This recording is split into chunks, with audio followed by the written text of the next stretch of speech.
नमस्कार दोस्तों, हम जो है पढ़ रहे हैं अपना जो है चैनल का नाम है यूनिक लर्न यूपी 45। इस चैनल पर हम एजुकेशन से रिलेटेड कंटेंट देखते हैं जो बहुत ही सरल और आसान भाषा में कोशिश करते हैं बताने का। इसका उद्देश्य यही है कि आप जो है एजुकेशनल एग्ज़ाम या गवर्नमेंट एग्ज़ाम में अपना अच्छा स्कोर कर सकें। तो जो ये क्वेश्चन है अपना, ये पेड का अभी टेस्ट एग्ज़ाम चलेगा जो होने वाला है। फॉर्म भरे गए थे तो मैंने भी अप्लाई किया था। तो इतिहास का जो है हिस्ट्री का सिलेबस का क्वेश्चन है पहला ये सिंधु घाटी की सभ्यता। सिंधु घाटी की सभ्यता को मैंने जो रिसर्च करके थोड़ा सा अपना ब्लॉगर पे भी डालता हूँ। तो ये ब्लॉगर से राइटिंग किया हुआ कंटेंट है, मेरा ही है। तो इस पर हमने जो है कई जगह से कंटेंट रिसर्च किया था। तो आसान भाषा में देखते हैं क्या है, और पूरा जो जानने के बाद पहले कंटेंट हम पढ़ लेंगे, बाद में इससे रिलेटेड कितने क्वेश्चन हैं इंपॉर्टेंट जो गवर्नमेंट एग्जाम या सरकारी एग्जाम में आते हैं तो उसको हम रिकॉल करेंगे। तो आइए समझते हैं आसान भाषा में। क्वेश्चन है आपका सिंधु घाटी सभ्यता के बारे में सरल भाषा में जानकारी प्राप्त कर सरकारी परीक्षा से रिलेटेड महत्वपूर्ण सवाल जवाब भी जानिए। आइए देखते हैं। देखिए, सिंधु घाटी की सभ्यता, इसको इंग्लिश में क्या बोलते हैं? Indus Valley Civilisation. भारतीय उपमहाद्वीप, उपमहाद्वीप क्या होता है? जो महाद्वीप से छोटे होते हैं उनको उपमहाद्वीप, मतलब जो महाद्वीप होते हैं जो उनके अदरवाइज टापू होते हैं उन्हें जो है हम बोल सकते हैं उपमहाद्वीप की सबसे प्राचीन और विकसित। इसको हम आसान भाषा में भी देखेंगे पूरा विस्तार में उपमहाद्वीप होता है, क्योंकि हम जो कोशिश करेंगे कि जो भी हिस्ट्री, जियोग्राफी या अदर सब्जेक्ट के जो अगर टॉपिक होते हैं कुछ उसमें जो है थोड़ा सा टिपिकल वर्ड है, जैसे उपमहाद्वीप है ना, द्वीप क्या है, उपमहाद्वीप क्या है, प्राय महाद्वीप क्या है ना, या प्रायद्वीप क्या होती है, वो सारी चीज़ें हम जो है आसान भाषा में कवर करेंगे। फिलहाल ये देखते हैं उपमहाद्वीप की प्राचीन और विकसित नगर सभ्यताओं में से एक थी। यह सभ्यता मुख्य रूप से वर्तमान पाकिस्तान, वर्तमान मतलब जो करंट का पाकिस्तान है, और पश्चिम भारत में सिंधु नदी और उसकी सहायक नदियों के किनारे विकसित हुई थी। इसका काल लगभग 2500 ईस्वी पूर्व से 1900 ईसा पूर्व तक माना जाता है। ईसा पूर्व क्या होता है? ईस्वी का उल्टा होता है, बस इतना समझें। बाकी थोड़ा सा ऊपर जाएंगे तो विस्तार में जाएंगे टफ पड़ता है। इसमें क्या कौन से प्रमुख स्थल मिले थे ये समझे ध्यान से कि हड़प्पा सभ्यता को हम जो है सिंधु घाटी की सभ्यता के नाम से भी जानते हैं और बाद में हम देखेंगे। इसमें क्या हुआ था ये भी ध्यान रखें। इसमें खुदाई का काम हुआ था। खुदाई के दौरान जो प्राचीनतम उसमें जो है दफन समझ सकते हैं या भस्म हो चुके थे, दबे हुए लोग थे, ये दबे हुई चीज़ें थी, उसके अकॉर्डिंग जो खुदाई के दौरान वहाँ पता लगा है ना। तो क्या मिला? पहले हड़प्पा है ना। हड़प्पा में जो क्या है पंजाब पाकिस्तान, पंजाब दो हैं, एक अपने हिंदुस्तान में भी है और एक जो पाकिस्तान है। तो ये जो बात हो रही है पंजाब की, ये पाकिस्तान में स्थित इस स्थल से ही सभ्यता का नाम हड़प्पा सभ्यता पड़ता है। कौन सी? हड़प्पा सभ्यता। देखो ये क्वेश्चन यहाँ बन जाता है, हड़प्पा सभ्यता किस स्थल से लिया गया है ना, किस स्थल पे इसका नाम हड़प्पा सभ्यता पड़ा? तो पंजाब पाकिस्तान में स्थित है, इस स्थल से ही सभ्यता का नाम हड़प्पा सभ्यता पड़ा। अब दूसरा देखते हैं मोहनजोदड़ो। सिंधु प्रांत पाकिस्तान में स्थित है, सिंधु प्रांत पाकिस्तान में स्थित है। यहाँ से नृत्य करती बालिका की कांस्य मूर्ति, कांसे की मूर्ति जो है इनको मिली थी खुदाई के दौरान। अब जिसमें अगला आता है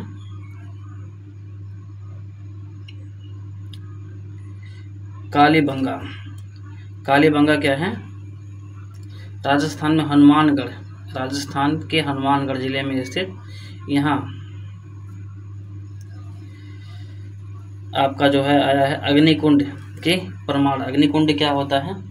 जैसे जो है एक कुछ लोग बैठे होते हैं साइड में, बीच में जो है एक यज्ञ किया जाता है, तो उसमें कुछ डाला जाए या बड़ा सा जो है बनाया जाए, जैसे होलिका के टाइम पे एक होलिका बनाया तो उसमें आग लगा दिया जाता तो एक कुंड बन गया वो है ना, उस टाइप से कालीबंगा के नाम से वो प्रसिद्ध था। इसके बाद लोथल।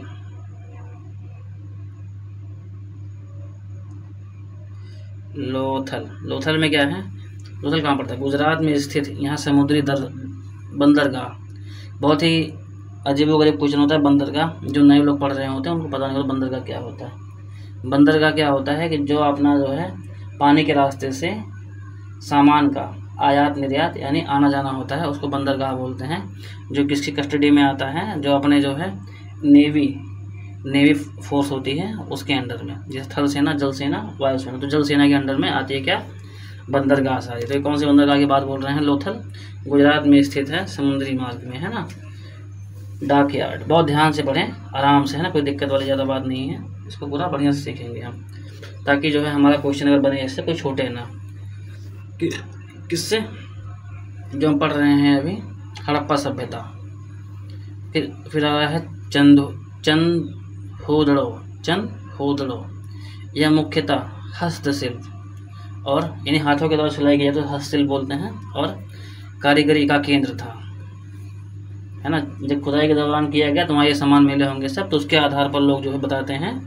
जैसे हमने भूगोल में पढ़ा होगा, कार्बन C14 एक जो है मशीन होती थी, जिसके माध्यम से टच करके पता किया जाता लगभग जो कितने साल पुरानी है ये, तो उसके आधार पर ये जो है देखते थे। तो चंद होदड़ों में क्या मिली थी इनको, हस्तशिल्प, है ना, हाथ से सिली हुई जो है कुछ कपड़े या वस्तुएं, है ना, जिससे जो है इन्होंने वहाँ पे केंद्र था। तो इन्होंने ऐसे अंदाजा लगाया, किसने, जिन्होंने जो है ये क्या हड़प्पा सभ्यता खुदाई करवाई थी, उनका नाम भी है, अभी हम देखेंगे बाद में, इसमें दिया है। धोलावीरा कहाँ पर था, गुजरात के कच्छ क्षेत्र में स्थित है। ये जल प्रबंधन की उन्नत प्रणाली मिली। जल प्रबंधन क्या होता है, एक जल का ठहराव, विशेषताएं इसमें आ गया है ना। नगर योजना बहुत ही उन्नत था, सड़कें सीधी और एक दूसरे को समकोण काटती थी। ईंटों का प्रयोग, पकी हुई ईंटों का प्रयोग बड़े पैमाने पर किया जाता, जो आज भी किया जाता है। काफ़ी चीज़ें जो है वहाँ से ली गई थी। जल निकासी प्रणाली, जैसे होता क्या है, किसी गांव में 15-20 घर या 50 घर होते हैं, है ना, उन सबके जो है स्नान वगैरह जब पानी निकलते हैं उसके लिए नाली बनाई जाती हैं, फाइनली वो कहीं जाके इकट्ठा होता है, तो उसकी व्यवस्था यहाँ की गई थी। जल निकासी प्रणाली, प्रत्येक घर से निकासी के लिए नालियाँ थी, जो मुख्य नाले से जुड़ी हुई थी। कई नालियाँ मिलकर जो बड़ी नाली जुड़ती है, नदियाँ हैं, छोटी छोटी नदियाँ मिलकर बड़ी नदी बनती है, उसी तरीके से नालियाँ जो है मिलकर एक बड़ा नाली बनते हुए वो जगह कहाँ गिरा था, छोटे तालाब में, है ना। भवन निर्माण, घरों के कमरे, आंगन, स्नानागार, कुएं आदि बने होते थे। धार्मिक जीवन,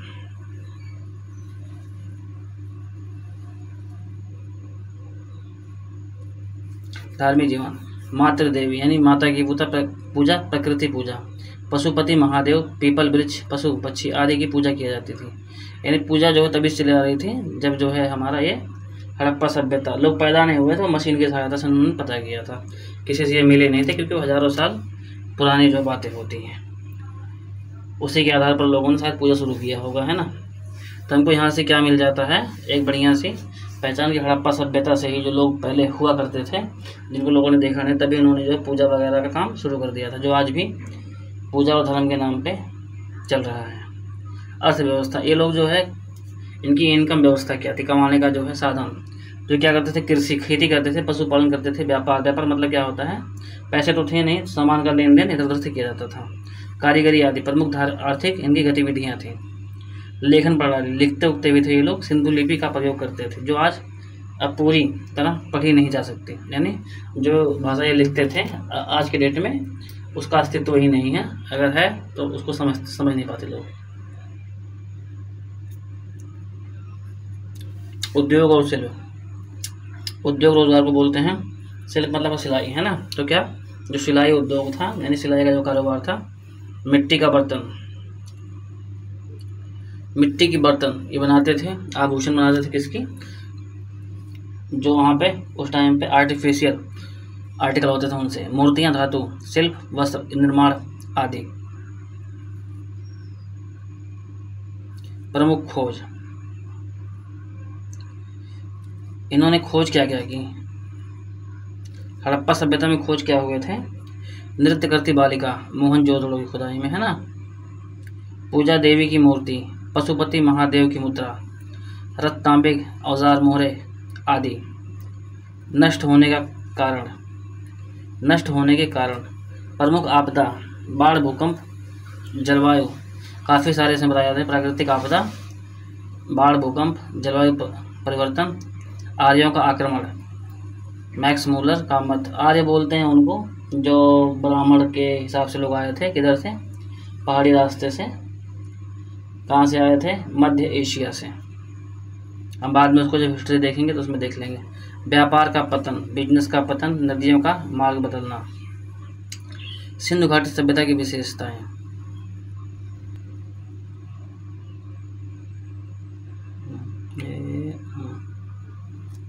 विशेषताएं देखिए, काल का सा 2500 से 1900 ईसा पूर्व, है ना। तो कितना साल चला होगा ये?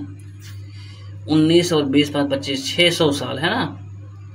600 साल में लगभग जो 6-7 जो पीढ़ियाँ आगे चली जाती हैं। तो कार्बन 14 के माध्यम से ये लोग पता कर पाते थे कि लगभग कितनी जो है ईसा पूर्व से कब तक जो चल रही है ये।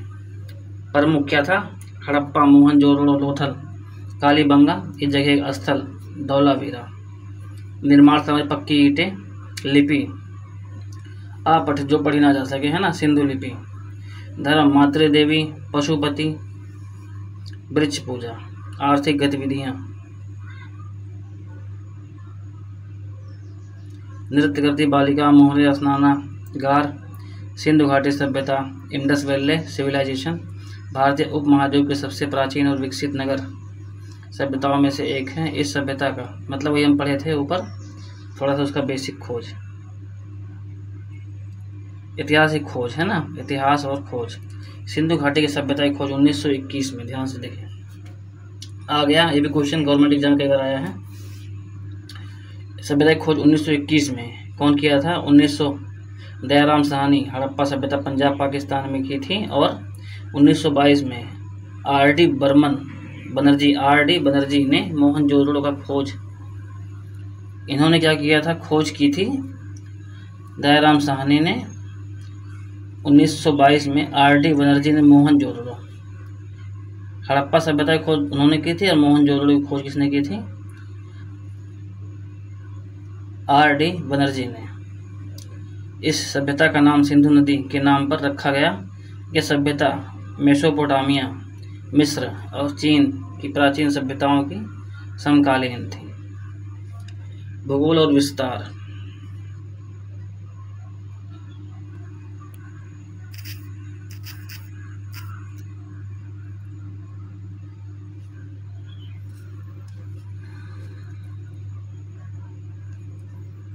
यह सभ्यता अफगानिस्तान की सीमा, अफगानिस्तान किधर पड़ता है? पाकिस्तान के पश्चिम साइड। किधर? पाकिस्तान के पश्चिम साइड।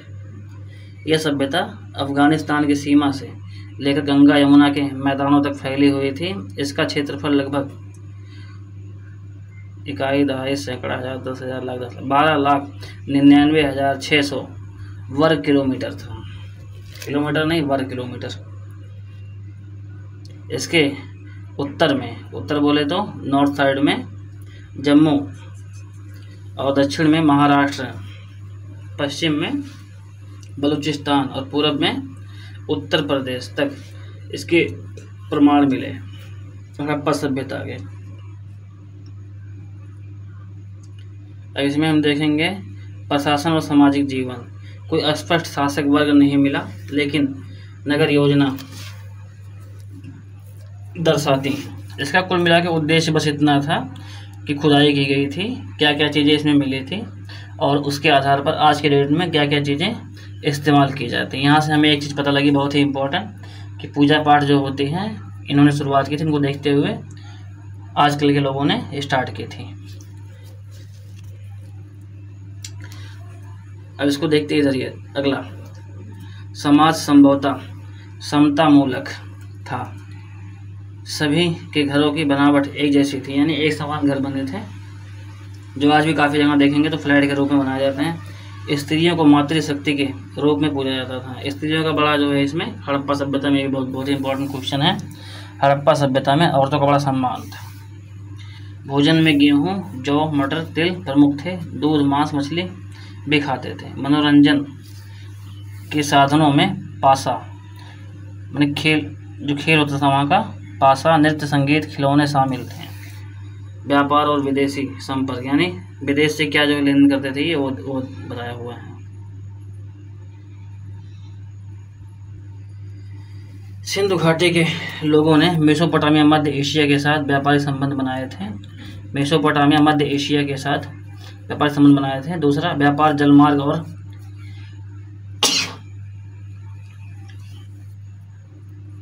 स्थल मार्ग दोनों से होता था। लोथल बंदरगाह से समुद्री व्यापार के प्रमाण मिले। विनिमय प्रणाली में मुद्रा का नहीं वस्तु विनिमय का प्रयोग होता था। धार्मिक जीवन, मूर्ति पूजा के साथ साथ प्रकृति की पूजा होती थी। मातृ देवी शक्ति, पशुपति, वृक्ष, पीपल, जानवर, गैंडा, बैल पूजनीय माने जाते थे। अग्नि पूजा और समाधान, दफनाना जलाना के प्रमाण मिले हैं। विज्ञान और प्रौद्योगिकी,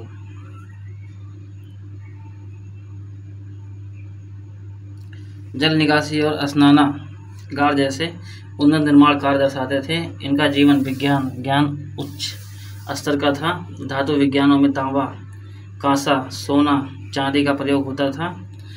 माप तौल के लिए मापदंडों का प्रयोग, पत्थर की बनी हुई बाटियां मिली हैं। औजार और हथियार बनाना जानते थे लेकिन लोहा नहीं जानते थे। स्त्रियों की स्थिति, मातृ देवी की पूजा से संकेत मिलता है कि स्त्रियों का विशेष स्थान प्राप्त था। स्त्रियां श्रृंगार प्रिय थी। चूड़ियाँ, मनके, गहने, कंघियाँ, शीशे आदि के प्रमाण मिले थे। नृत्य करती बालिका की मूर्ति स्थिति की स्वतंत्रता और सामाजिक भागीदारी को दर्शाती है। सांस्कृतिक योगदान, हमने अभी जो है हड़प्पा सभ्यता के बारे में विस्तार से पढ़ा। हम जो है इसके साथ अगले वीडियो में देखेंगे क्योंकि वीडियो बहुत लंबी हो जाती है। इससे रिलेटेड जो बहुत ही इम्पोर्टेंट सवाल जवाब हैं जो सरकारी एग्ज़ाम में आते हैं उसको हम देखेंगे। तो वीडियो के साथ बने रहें और घंटी का बटन दबा के सब्सक्राइब कर लें। मिलते हैं हम अगली वीडियो के साथ जिसमें जो है इम्पोर्टेंट सवाल जवाब होंगे। थैंक यू, धन्यवाद, जय हिंद, आपका दिन शुभ हो।